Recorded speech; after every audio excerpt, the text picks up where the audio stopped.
On this episode of Inspiration Nation, we'll be installing our fuel cell in our Conquest build. And with that being said, big shout out to our friends over at JEGs for hooking us up with this 15-gallon fuel cell. Now, let's get at it. First things first, I gotta get it cleaned out and remove what little bit of wiring is left over. Now before we get started cutting all of that out, I gotta give a shout out to my homies over at Bad Dog Tools for supplying us with the best cut-off wheels in the world. We'll put a link at the end of the video. Make sure you use that promo code INSPIRATION.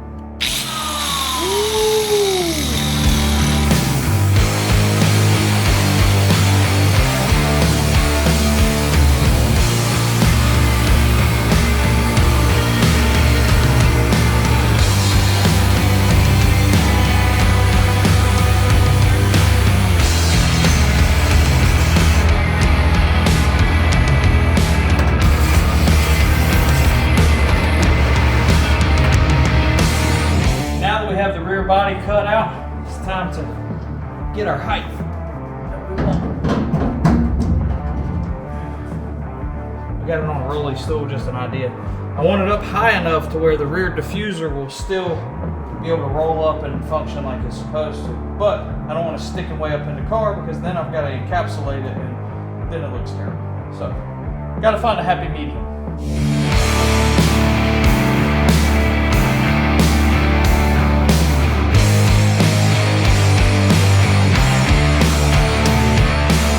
Now that we know where the fuel cell is going to go in the car, it's time to send it to Wes to the welding shop and have him do all the aluminum brackets to hold it in. And we're going to make a custom filler neck for it because nobody wants to open the hatch to pop this little plastic cap to fill it up. We want to go right behind the license plate.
Front support bar for the fuel cell. It's a simple 1x1 square tubing. I'll end up drilling it and putting some nut inserts in it to secure the fuel cell, but we've got the front one in. Now I'm going to put the back one in. We're going to position the fuel cell where we want, and then we'll connect the two with side straps.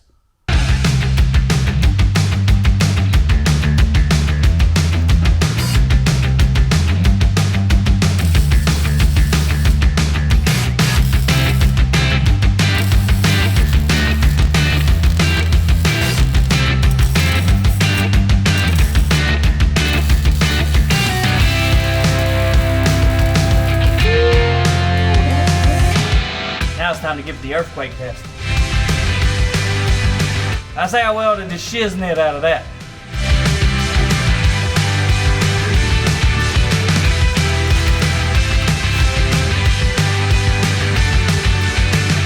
Now we transfer it to the metal and cut it out.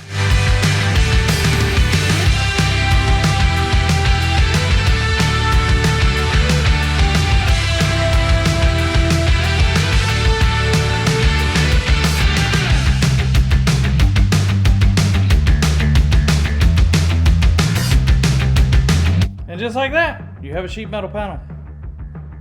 Let's put it in. I'm gonna take a drill, and drill in between the factory spot welds where the floor and the frame rail go together. Because my plan is to slide this piece underneath, pull it tight, and weld all 3 panels together. And then I'll come back on the outside of it and I'll stitch weld the chassis like the rest of everything else. In theory, it should work.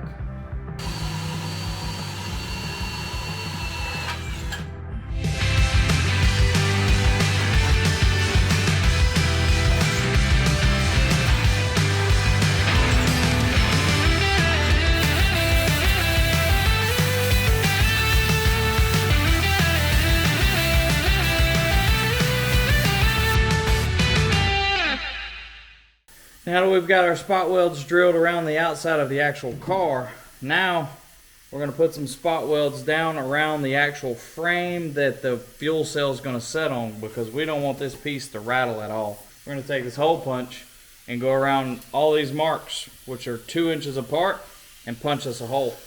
And that way we can have a little spot weld there. Punch, punch, punch. Punch.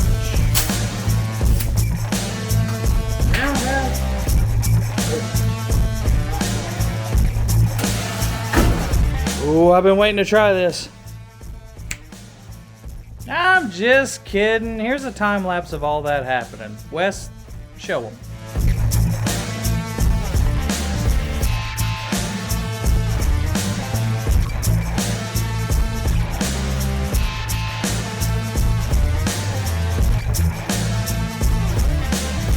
Can it be? Time for the last piece.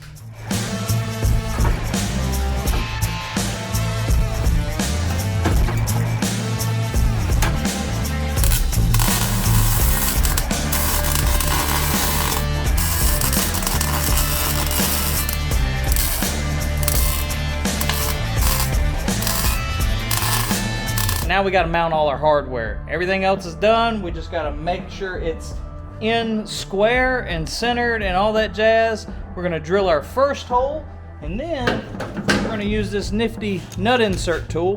We're going to drop the first nut insert, bolt it down, then we're going to mark everything out and drill the second one. Then we'll install the second nut insert, then we'll bolt the gas tank down with the 2 nut inserts, and then we'll drill the rest of them, pull the tank out, and then we'll install all the nut inserts, and then we're done as far as mounting the fuel cell. Fuel lines, that's a whole different episode. And there you go, a general idea, or actually, you know what? It's just how we did it. You can do it differently, but this is how we did it. Hope this video helped you. Make sure you like, share, and subscribe so you can follow this build all the way to SEMA. We got a long way to go.